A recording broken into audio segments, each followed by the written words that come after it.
Hello बच्चों and welcome to study with Unique. मैं सुबह सर स्वागत करता हूँ आपका आप ही के प्यारे चैनल स्टडी विद यूनिक पर। आज भी मैं एक नए टाइप का क्वेश्चन लेके आया हूँ इस लेक्चर में। ठीक है, तो ये जो क्वेश्चन है, ठीक है, ये क्वेश्चन आपको अगर आपने स्पेशल इंटीग्रल्स यानी 3.4 शायद थर्ड चैप्टर है तो 3.4 या 3.3 से पहले अगर आपने स्पेशल इंटीग्रल्स फॉर्मूले किए हुए हैं तो ये क्वेश्चन आपको ऐसे ही ऑप्शन देख के टिक मार दोगे। ठीक है, लेकिन अगर आपने नहीं किया है, ठीक है, तो इन दैट केस रिवाइज कर लो। ठीक है, रिवीजन के तौर पे भी इसे देख सकते हो। वैसे फॉर्मूला और ये क्वेश्चन मैंने ऑलरेडी कवर किया है एक्सरसाइजेस के लेक्चर में, लेकिन वो एक डेढ़ घंटे के, तो कोशिश है अभी चालू कि बच्चों को शॉर्ट में रिवाइज कराया जाए। ठीक है, तो चलिए इस जर्नी का हिस्सा बनना चाहते हैं तो बनिए और ये लेक्चर देख लीजिए। ठीक है, 5 मिनट में करूंगा मैं क्वेश्चन। ठीक है, ध्यान देना। Integration of dx upon 9x² -1 है ना, नहीं सॉरी +1। ठीक है, ऐसा बोला गया है और इक्वल टू हमसे पूछा गया कि क्या है। ठीक है, अब सबसे पहले तो मैं ये बोलना चाहूंगा बेटा कि आपको इंटीग्रल्स ऑफ स्पेशल टाइप आना चाहिए इसमें। ठीक है, सम स्पेशल इंटीग्रल्स नाम से फॉर्मूले है आपके टेक्स्ट बुक में। ठीक है, मैंने कराया है वो। ठीक है, प्लेलिस्ट में आप देख सकते हो study with unique indefinite integration, उसमें मैंने फॉर्मूले कराए हैं। तो यह एक फॉर्मूला लगता है, वो पहले नोट कर लो। ठीक है, वो फॉर्मूला क्या है सर? चलो रेड पेन से लिख रहा हूँ, ध्यान देना। यहाँ पर वो जो फॉर्मूला है वो लिख रहा हूँ, ध्यान देना। tan यहाँ आपका हो जाएगा integration 1/x² + a² dx is equal to, ध्यान देना, 1/a tan inverse of 1/a tan inverse of x/a। ये आपका फॉर्मूला है, 1/a tan inverse of x/a, 1/a tan inverse of x/a। ये फॉर्मूला ध्यान से। ठीक है, ये फॉर्मूला आया कैसे क्या, वो मैंने पूरी लेक्चर में बात की हुई है, वो आप देख सकते हो। अगर आपको नहीं इच्छा हो करने की सिर्फ रट लो, याद हो जाएगा। ठीक है, चलिए तो ये आप ऐसे भी याद रख सकते हो। सुनो, इंटीग्रेशन ऑफ 1/x² + 1 क्या होता था? वो होता था tan inverse of sorry x। अब यहाँ 1 था तो 1/1 थोड़ी लिखेंगे, तो यहाँ a आ गया सिर्फ, तो 1/a और ये x/a। और अब ये मत भूलना कि ये भी मुझे आती है। ये तो बेटा d dx of tan inverse of x क्या था? वो था 1/x² + 1। बस दोनों साइड इंटीग्रेट कर दो, ये इससे गया, ये dx इधर चले गया, तो इंटीग्रेशन तो देखो आ गया भाई।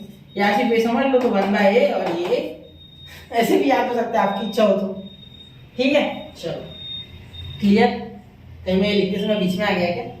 चलो एक बार वापस बताता हूँ। देखो क्या किया मैंने, पहले मैंने लिखा, पूरा हटाता हूँ, हटेगा नहीं शायद इतना। देखो पहले मैंने लिखा था d dx of tan inverse of x। ठीक है, और इसका तो मुझे आंसर पता है कि 1/x² + 1 डिफरेंशिएशन, तो मैंने दोनों साइड इंटीग्रेट कर दिया। ये dx इधर भेज दिया, यहाँ इंटीग्रेशन लगा दिया। ठीक है, तो ये हटा दूंगा मैं। ठीक है, तो यहाँ इसका आंसर ये आ गया। अब यहाँ a और यहाँ 1/a, बस इतना याद रखो। ठीक है, चलो ऐसे भी याद रख सकते हो, मल्टीपल तरीके आपके लिए जो सही है वो करो। ठीक है, चलो तो यहाँ देखो I is equal to, sir यहाँ तो 9x² है, कुछ नहीं बेटा, 1/9 है ना, कॉमन निकाल लो।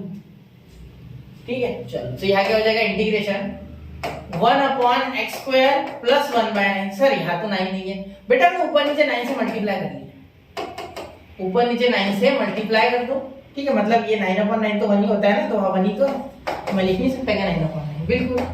तो ऊपर वाला 9 बाहर निकाल लिया, नीचे वाला 9 बच गया। ठीक है, ओके सर, ठीक है, यहाँ तक तो सही समझ रहे हो आप।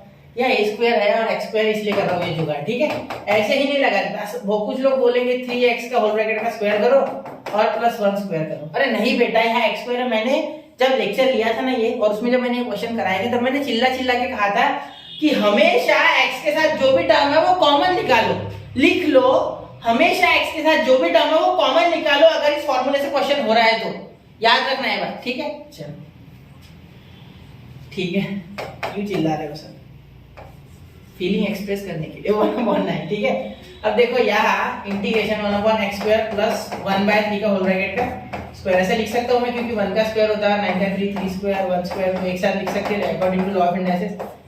मैं बारीक चीज इसलिए बताता हूँ जिससे आपको हर एक चीज रिवाइज होती रहे। ठीक है, मतलब ये मत सोचना कि इतना तो आता है सर। ठीक है, मुझे भी पता है, लेकिन फिर क्या करें, मजबूरी है। ठीक है, आपको आना चाहिए ना, ये मेरी इच्छा है। तो 1/a कितना, 1/3, तो 1/1/3। ठीक है, into tan inverse of x कितना है बेटा, x तो x ही है सर, बिल्कुल। a कितना है 1/3, ठीक है। 3 ऊपर चले गया तो आंसर क्या आ गया आपका इंटीग्रेशन का। देखो मैं डायरेक्ट आंसर लिख रहा हूँ, ठीक है। यहाँ मैं डायरेक्टली सॉल्व करूंगा। देखो रेड पेन से इसे थोड़ा डेकोरेट करता हूँ। 3 3 नहीं तो ये डायरेक्ट कर सकते हैं, या आपकी इच्छा हो तो ये 3 को ऊपर लेके भी जाके वापस से कर सकते हैं ऐसे, लेकिन मैं डायरेक्ट कर रहा हूँ।